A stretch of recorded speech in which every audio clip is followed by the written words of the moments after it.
Coucou, donc je vous ai fait une petite vidéo pour vous expliquer un petit peu plus les fonctionnalités de Scratch Junior. Donc moi je l'ai installé sur une tablette toute simple, c'est un truc qu'on a eu en cadeau avec un abonnement à un magazine, donc voilà, il faut qu'elle soit avec un système d'exploitation assez récent, iOS 7 ou Android 4.2 au minimum. Donc voilà, donc sur la première page on retrouve les projets que l'on a déjà créés. Donc je vais vous montrer sur celui-ci par exemple, hop là, avec le chat.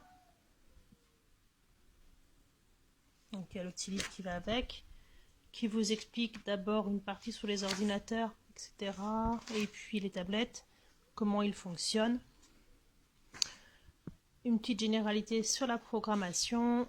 Et ensuite on démarre avec les premiers pas.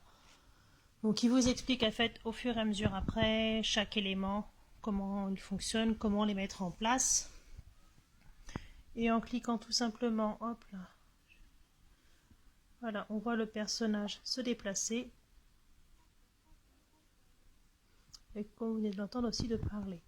On peut aussi ajouter des petites phrases. J'ai marqué il fait froid aujourd'hui parce que j'ai fait le petit logiciel programmé, je l'ai fait hier. Et hier il faisait super froid. Donc là du coup avec le rouge, il répète ce que j'ai demandé en infini. Ici en haut, on peut choisir son fond. Donc on va essayer de le changer par exemple. On va cliquer sur plage en journée. On valide. Et du coup, voilà, le personnage a changé d'univers. Il est parti à la mer.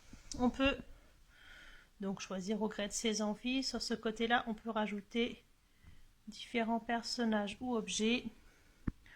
Donc, puisqu'il y a la mer, on peut peut-être essayer de se rajouter hop, un poisson. On clique sur poisson, on voit là-haut, on valide.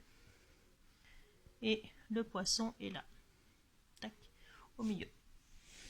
Donc après, voilà, c'est à peu près l'essentiel. Vous avez les différentes fonctionnalités ici.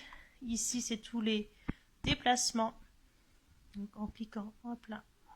Je ne sais pas si j'arrivais de la bonne main. Et en cliquant dessus, voilà, ici, on choisit le nombre de fois qu'il répète le mouvement. Voilà, donc là, j'ai mis 5 fois. Donc on choisit les déplacements. Hop. On met un peu de drapeau de départ que je n'avais pas mis. Tac. Et là, le petit poisson se déplace. Voilà. Donc c'est plutôt sympa à utiliser. Je vais vous faire voir un petit peu le livre. Donc là, c'était sur les premiers mouvements à étudier. Après, on peut aussi, par exemple, c'est rajouter des cris d'animaux.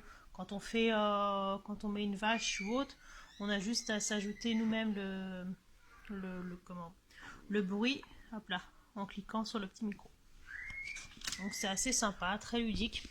Donc je pense plutôt adapté pour les enfants d'âge primaire, CM, ça peut être pas mal. Et après en plus la programmation, c'est un programme de technologie au collège. On peut aussi faire son fond soi-même, bref.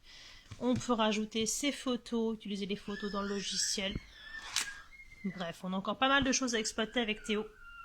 Parce que on n'a pas tout le temps de faire. Il y avait celui-ci aussi que je vais vous montrer. Hop. Donc là, hop. Voilà.